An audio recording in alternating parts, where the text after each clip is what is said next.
What's up, everybody? Welcome back to the Square the Circle Music channel. That's right, it's me, your old pal Mage. Here at the Square the Circle Music channel, we like to talk about circles and squares. You guessed it. That happens to be records, record collecting and music appreciation. You take them circles and you throw it on the square, you let it go around and round. It's lots of fun. So, what are we going to talk about tonight, Mage? I don't know. It's been a minute. Haven't seen you guys for, I don't know, 8, 9, 10 days, something like that, whatever. Just been like working. The weather's kind of getting better, so I've been able to get a lot of gardening done and clean up around the house and all kinds of, springy time shit. So that's what I do. I'm super dad, so I got to take care of my situation. Got to take care of my house. So I'm going to do the episode tonight that I usually do on Tuesdays, because Tuesday is kind of like my Monday. I work Tuesday through Saturday. So this is kind of like, the week and happenings of what's been going on here at the Square the Circle Music channel. And all week long, I like to hunt. I like to go to the thrift stores and the junk stores and find all kinds of things to show you guys. So that's what we're going to do tonight on Tales from the Thrift. We are going to talk about all the neat shit I found. So let's do that.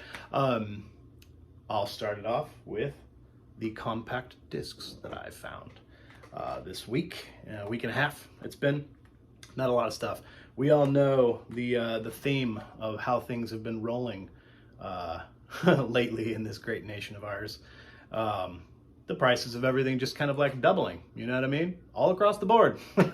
So it's getting more and more difficult to really just kind of go out and have fun and find little bits and pieces of gems, little gold and silver sprinkled throughout the valley, when you're forced to just kind of like pay double of what you're used to, and the gas to get there is double what you're used to, and whatever else. Wah, boo hoo.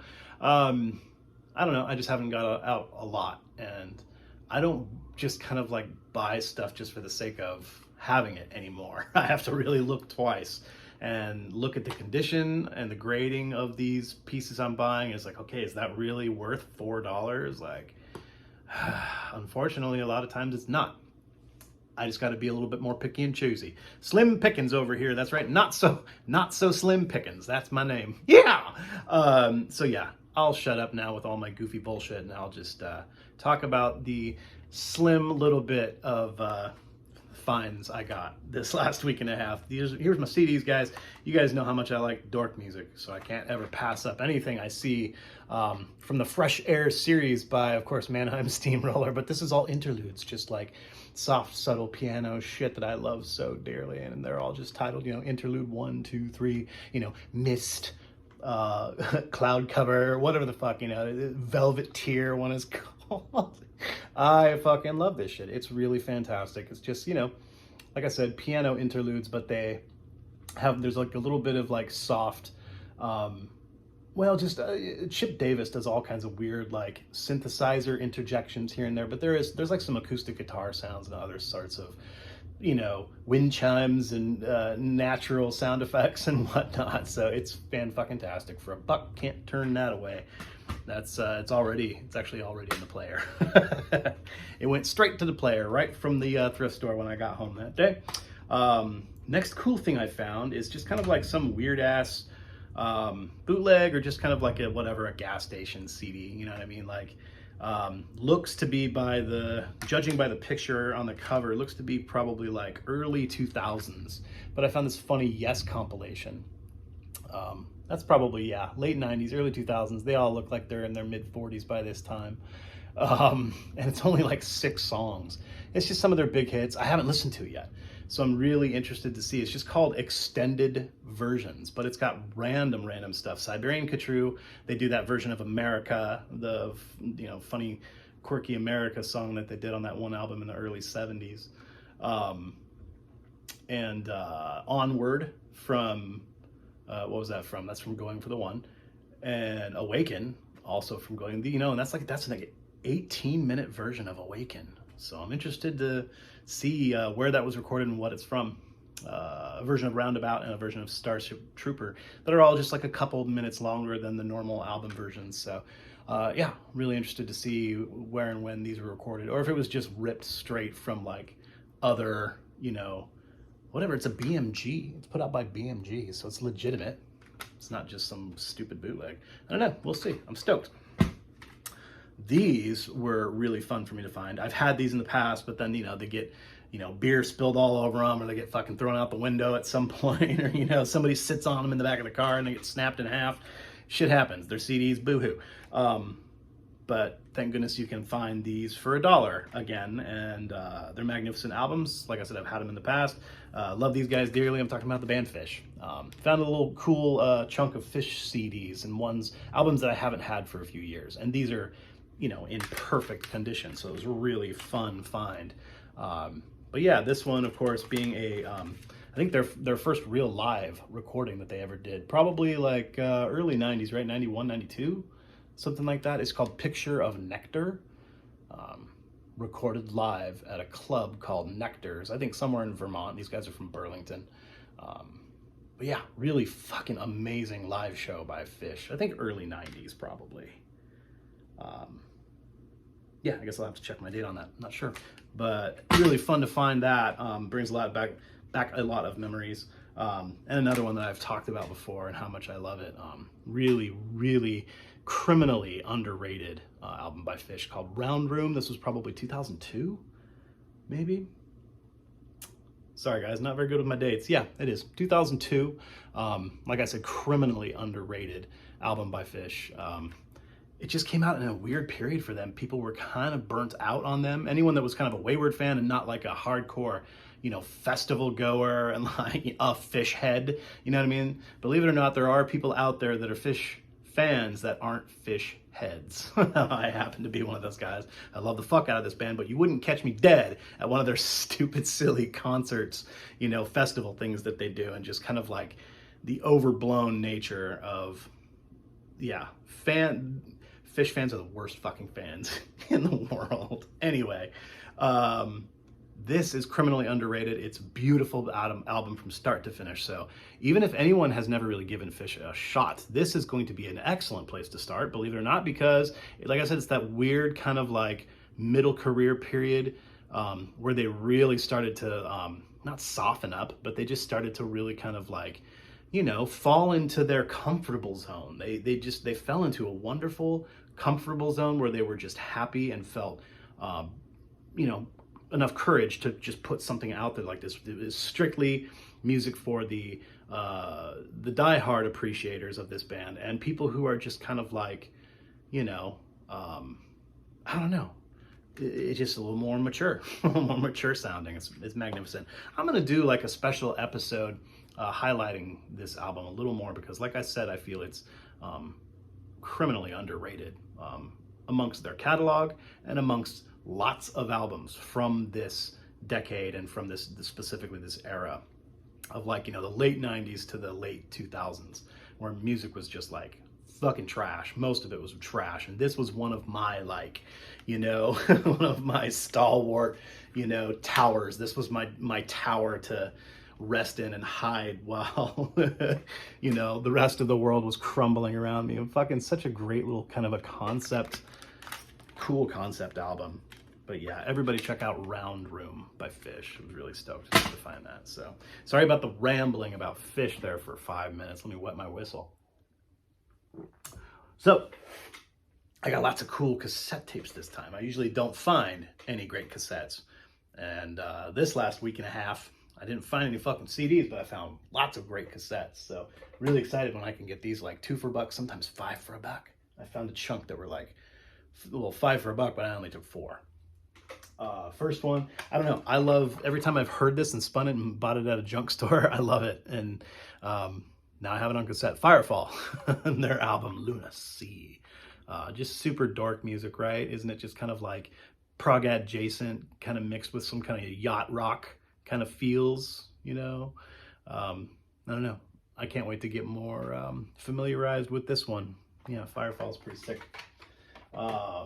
Can't turn away a B.B. King album when you come across a B.B. King album. I don't know anything about him particularly, but I mean, I've heard him play a whole bunch, and I've listened to recordings of him all throughout history, but I don't know any specifics about him as the artist. This one's called 6 Silver Strings, so I'll get familiarized with B.B. King. King of the Blues, right?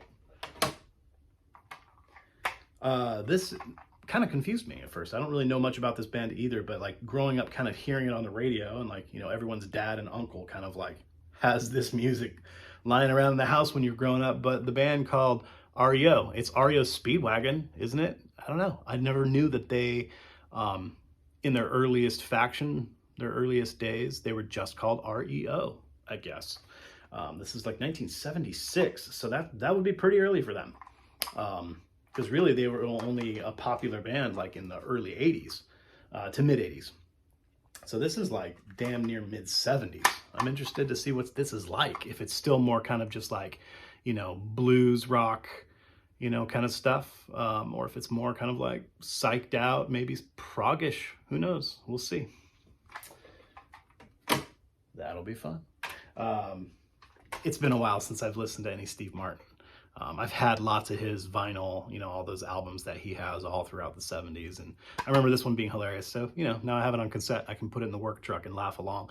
Another, you know, I don't want to say criminally underrated. Steve Martin is definitely worshipped by lots of people. It's just so funny because, like, I don't know. Like a lot of you guys, like a lot of people, I watch and listen to a lot of podcasts, and those are some of my favorites are just comedians podcasts, you know, and, you know, Joe Rogan, Duncan Trussell, you know, Andrew Santino, YMH, you know, everything Tom Segura does, and all of his, that whole YMH Studios, everything, and Chris D'Elia, and all the things he's doing with his podcasts. They're all magnificent. Anyway, point being, I love modern comedy, and I love all comedy, and it's so bizarre to like see all these guys that are kings of comedy of our day, of our time right now, these kings of comedy, and they just are, it's kind of, you know, it's almost like people like in the vinyl community, how this, like, you kind of just see the same videos and the same ideas and the same concepts,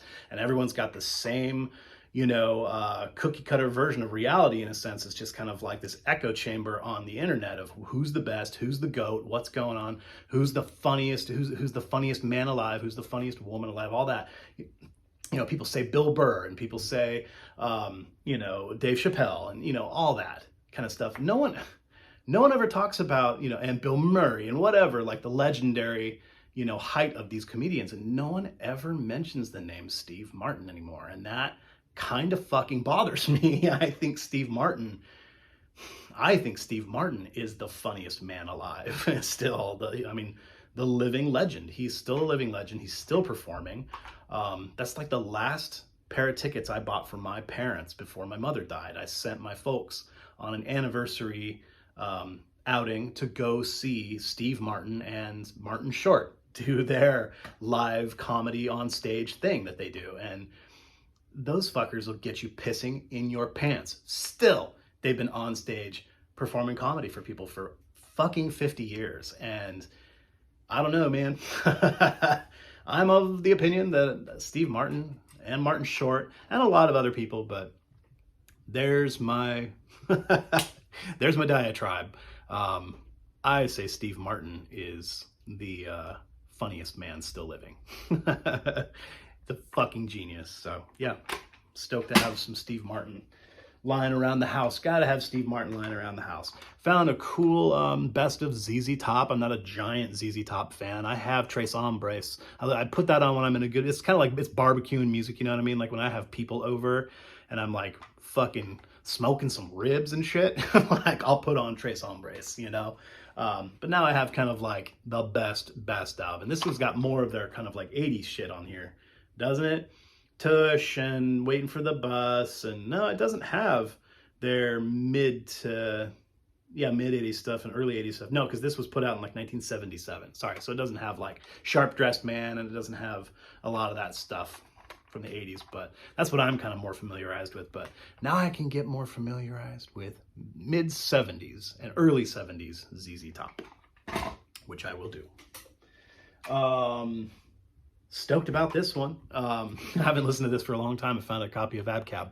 And I promised you guys, all my viewership, and I promised myself that I would get more familiarized with 80s Genesis. I'm gonna do it. I'm probably gonna do a whole episode. And I know people have done that on YouTube, like, you know, ad infinitum, but yeah, I'm probably gonna do it too. And I'm really gonna like spend some time and do some real homework because I'm not familiar with 80s Genesis whatsoever. So here's a good starting point. Come to find, I had no idea. This is hilarious. There's a song on here called Me and Sarah Jane. I know that Sarah Jane's a really common name, but that's the name of my ex-wife. So I'm excited to hear the song that I've never heard by Genesis called Me and Sarah Jane. Yeah, always stoked to have more Genesis in the house again. Gotta have more Genesis in the house. Even if it is weirdo pop 80s Genesis. Yeah, I've had this before many, many times, but I've never had it on cassette, so I had to get it. Now I have a quick, portable, easy copy I can take to the river. I can put in the work truck. Dire Straits' first self-titled. This is a fucking immortal classic. So very excited to have that now on cassette. And the last cassette I found, really excited to find a copy of Avalon, Roxy Music, Avalon. Wow, you don't ever find fucking Roxy Music cassettes in the wild. Like, pretty fucking cool. Really excited. It's in magnificent condition. It's got all the original insert stuff. The tape is in fantastic condition. So yeah, someone took care of their Roxy Music tape. Thanks to whomever. Them's my tapes, guys. Yeah. So let's get into the LPs. I know that's what you guys came here for, right? More cool junk that I found at the junk store.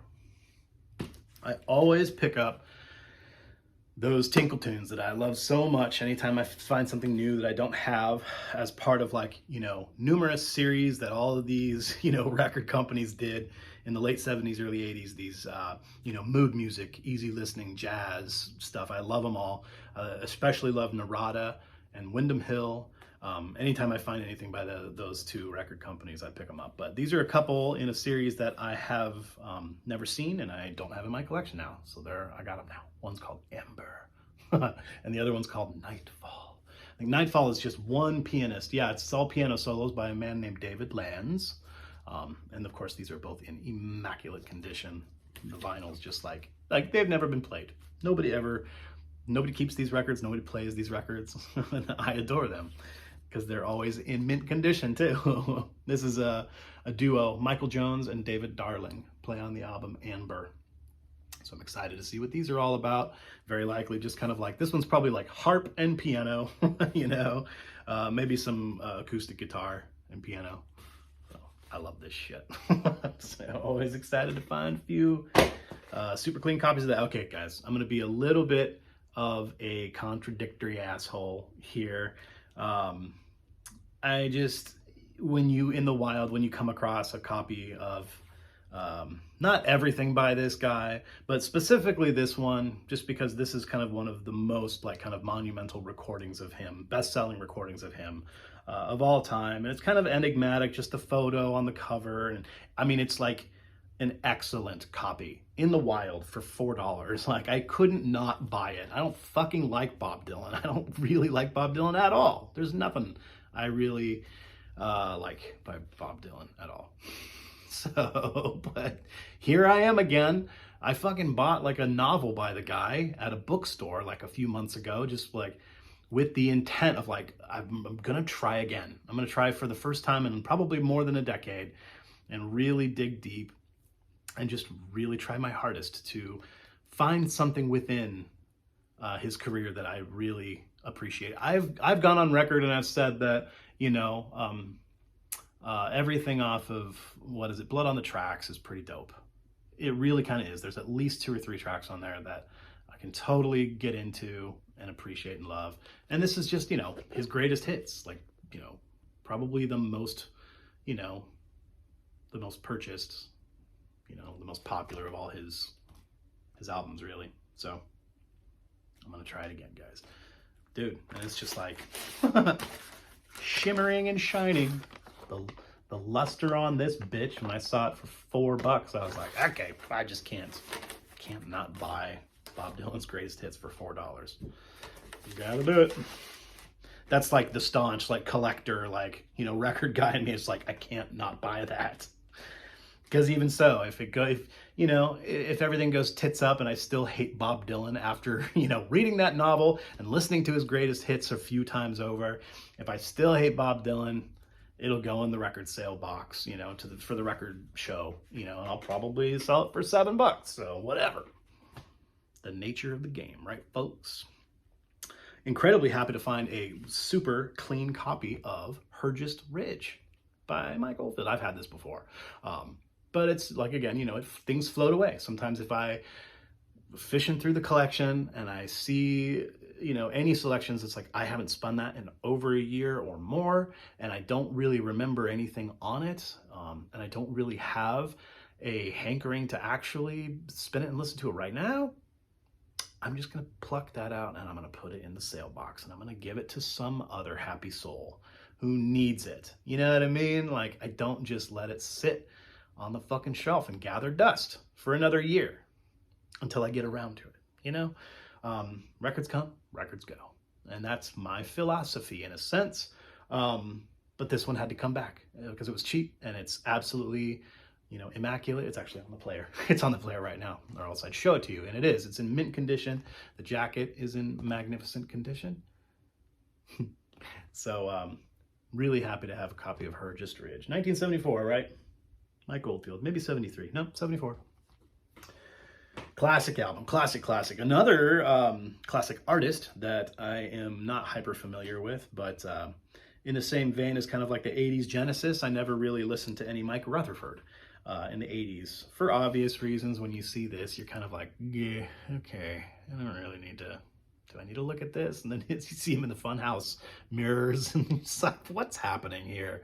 I've only given this one spin through so far, and it was a little bit cringe through most of it. I'm gonna give the B-side a chance, and then I'm gonna give it a whole nother spin through, and we'll give old Mikey Rutherford another good shot and see what his solo career, if it was really worth the trouble. 1982, yeah, it's really, like I said, kind of fucking cringy. It's not that bad in parts, but we'll give it some more tries. Kind of cool to come across that in the wild. I've never really seen that much. Coming down to the last couple here, wow, super fun to find this. It's a little thrashed, but I don't care because the vinyl is just fine. The vinyl's great. Everything's great. There's no fucking, not even any like real hairline scratches on it or anything. But the jacket, unfortunately, has quite a bit of water damage. It's dry. It's not bad, and it didn't really lose a lot of its, stuff on the back or anything. But holy shit, gotta have the copy of Booker T and the MG's Melting Pot. Yeah, it's kind of fucked up, but who cares? I don't give a shit. Put it in a protective sleeve, and it sounds amazing. I got down all day the other day to this. It was on Sunday, and I was like cleaning the house and just vacuuming the carpet. Yeah, just sing along. Fucking Booker T and the MGs. Fucking love those guys. So great. All right, guys, you've been great. Thanks for hanging out with me tonight. It's been fun to talk with you again. I'll come up with some other lists. I have some other lists on the back burner right now. And I've got plans to have some more friends over to talk about nerdy shit. Me and my pal Nick Phillips. We're gonna get together again next week, and we have a little show planned for you guys, and we're gonna talk about some of our favorite music by one of our favorite artists. So we're gonna do a Nerd Alert episode, and we're really gonna take you to town. It's gonna be fun. So yeah, don't forget to go visit me on Instagram. Say what's up. Square the Circle Records on Instagram. And, follow me there and just see what I'm spinning every morning while I'm drinking my coffee, just because it's kind of fun. You can chit chat with me about it. This is the last thing I found. I've had this before in my collection. Again, I sold it at a record show, but it came back to me for a reason. They're not incredibly rare, especially around here in the Pacific Northwest. You will come across copies of this quite a bit, but never ever will you come across one that is absolutely mint, like 100% mint. It's still like crispy cardboard in perfect, shiny, wonderful condition on that fucking super cool Ripcord Records out of Vancouver. No, not out of Vancouver. They're out of Spokane, ain't they? They're out of, nope, they are out of Vancouver. They're out of Vancouver, Washington, not BC. Vancouver, Washington, pretty close to Portland there. Basically kind of the same city, just separated by the river. Of course, one of them is in Washington State. But yeah, dude. Buzz Martin, dude. Buzz Martin's, I mean, he taught Johnny Cash how to be a badass. You know what I mean? This is legit. This is legit shit. This is like Pacific Northwest, you know, third generation, hard ass logger motherfucker who will pop your head off of your shoulders like it's a soda pop. You know what I mean? Dude pulling just fucking chain and working on logging trucks. And, you know, he comes up with all these great songs that he sung around campfires on old, you know, logging camps and just like the shit, the legit shit, man. Real man's man. What's this album called? Where there walks a logger, there walks a man. It is so hyper masculine, crazy shit. Like, oh, it's hilarious. Just dripping with it. Everyone's grandpa looked like that fucking guy. I don't know, that's what my grandpa looked like. I don't know about your guys's, but super fucking cool, dude. Buzz Martin on Ripcord Records, probably like 1963, maybe? Something like that. I want to say 1963, 64. This shit sounds amazing.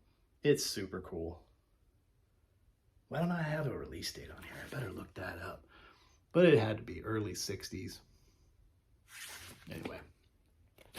One of the coolest junk store finds in the wild gems I've ever found. Like I said, I've had this in my collection before, but never a copy like this clean. Pretty cool. So yeah, everybody check out fucking Buzz Martin. Okay, thanks again, everybody. Come back and visit me sometime here on the Square to Circle Music channel. I'm your pal, Aaron Major, reporting from Western Oregon. Everybody be good to each other. Be good to yourselves. Peace in the crease. And yeah, love you guys. Peace be with you. Goodbye.